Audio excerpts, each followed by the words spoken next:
oportunidad le hablaremos un poco del caso UNESCO, en donde existe discriminación y acoso en las escuelas de Latinoamérica contra los estudiantes de la comunidad LGTBQ.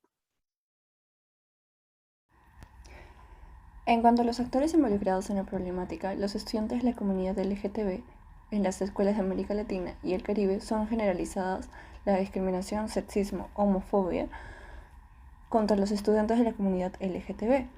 En cuanto a los estudiantes y agresores, en los países como Colombia, Perú y México, los estudiantes han sido víctimas de violencia escolar debido a su orientación sexual, por medio de acoso verbal y físico.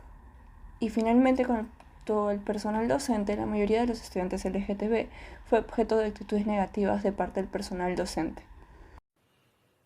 En primer lugar, se puede afirmar que esta problemática vulnera la dignidad de los estudiantes LGBT, ya que estos son discriminados por una característica peculiar que constituye su identidad, es decir, su orientación sexual.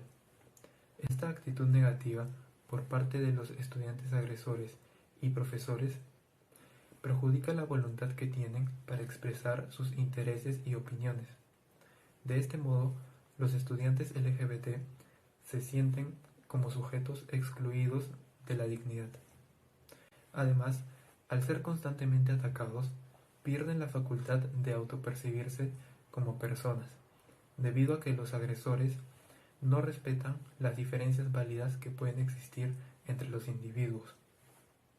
De esta manera, los estudiantes LGBT sienten que han perdido tanto su integridad como su identidad al no poder relacionarse de una manera adecuada con las demás personas en sus respectivas escuelas. Por otro lado, estos estudiantes sufren una crisis de identidad por el acoso verbal de agresores y el personal docente, puesto que su salud mental se deteriora y desemboca tanto en inasistencias a la escuela como en distintos niveles de depresión. Asimismo, la complicidad de los profesores genera mayor inseguridad en los estudiantes LGBT, porque se esperaría que el personal docente sea de confianza y eficaz para solucionar este tipo de problemáticas. Sin embargo, ellos demuestran una actitud indiferente y completamente excluyente al utilizar un lenguaje homofóbico en contra de sus estudiantes. Bueno, recordemos un poco la problemática. En las escuelas de América Latina y el Caribe existe discriminación contra la comunidad LGBTI y los actores involucrados son esta misma comunidad, los estudiantes agresores y el personal docente, que ellos no solo mostraron actitudes negativas contra esta comunidad y de rechazo, mediante actitudes de rechazo, sino que había algunos, bueno, la mayoría de estos que no intervenían en el uso del lenguaje homofóbico por parte de los estudiantes. Bien, lo que sucede ahora aquí es que tanto el personal docente y los estudiantes agresores eligen hacer este acto, por más malo que sea. ¿Eso qué significa? Que eso responde a su capacidad de libertad que tienen ellos, es decir, su libertad de opción. Además, se muestra una libertad moral deficiente. ¿Y por qué deficiente? Porque se está ejerciendo un mal que afecta tanto a la comunidad LGBTI como a los mismos agresores, en realidad, en cuanto a la conciencia y la razón. Finalmente, aquí ocurre un daño a la ética y a la moral de tal manera de que puede ser el carácter que iba forjando esta comunidad, los valores aceptados que ellos tienen para formar una vida buena y aumentar las probabilidades de ser felices, sean vulnerados. ¿Y por quiénes sean vulnerados? Por estas mismas personas que participan, que vienen siendo los estudiantes agresores y el personal docente que en todo momento actúan sabiendo que están haciendo un mal. A continuación, voy a presentar el caso en base a la lectura de la semana 4. Comencemos. Para entender mejor dicha problemática, estoy presentando datos reportados por la UNESCO, tanto en Perú como en Colombia y en México. ¿Qué podemos entender de ello? En primer lugar, los que discriminan a los estudiantes LGTBI son personas que tienen poca tolerancia acerca de las opiniones diferentes. Por eso es que imponen sus opiniones, sus ideas, mediante agresiones y comentarios hirientes. En segundo lugar, se puede decir que es un caso ético porque se contraponen diferentes puntos de vista. Por un lado tenemos al agresor, quien tiene una opinión conservadora. Por eso es que no se hace responsable de sus actos. En segundo lugar, tenemos a la víctima, quien solo quiere igualdad y respeto. Según Sabater, tenemos que reflexionar acerca de nuestras acciones, ya que éstas pueden perjudicar a otras personas.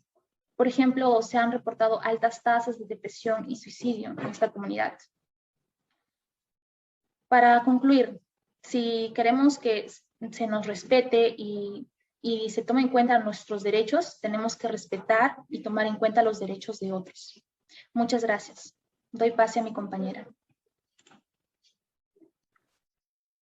Según Silver, se evalúan las acciones en base a que la acción se considera buena o no cuando produce un aumento en la felicidad en todos los involucrados en dicha acción. De no ser así, la acción se considera mal. En el caso seleccionado, la discriminación y acoso solo le genera felicidad a una de las partes involucradas, a los atacantes, mientras que la otra parte sufre con las acciones de este. En consecuencia, entendemos que esta no es una buena acción y que los atacantes no dan un buen uso a sus valores que se les han enseñado, que sus hábitos no están en un camino correcto y que los principios son cuestionables debido a las acciones que han demostrado. Y todo esto dificulta el camino para alcanzar la felicidad de la vida, que es uno de los anhelos de todos los seres humanos. Basado en las lecturas de la semana 6, ya colocadas en el PPT, con relación al tema elegido, los estudiantes del alrededor del 47% y 81% tienen una inseguridad en determinadas escuelas por su orientación sexual y entre el 32% y 63% por su expresión de género.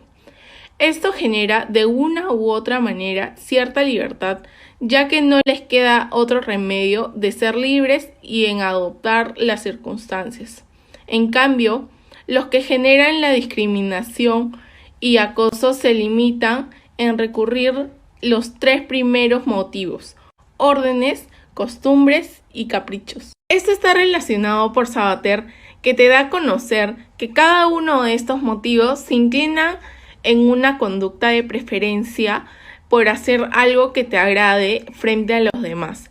Y por último, también debemos saber que la ética es saber distinguir entre lo bueno y lo malo, lo que te conviene y lo que no te conviene, y por último, saber y considerar lo bueno o lo malo en determinados comportamientos.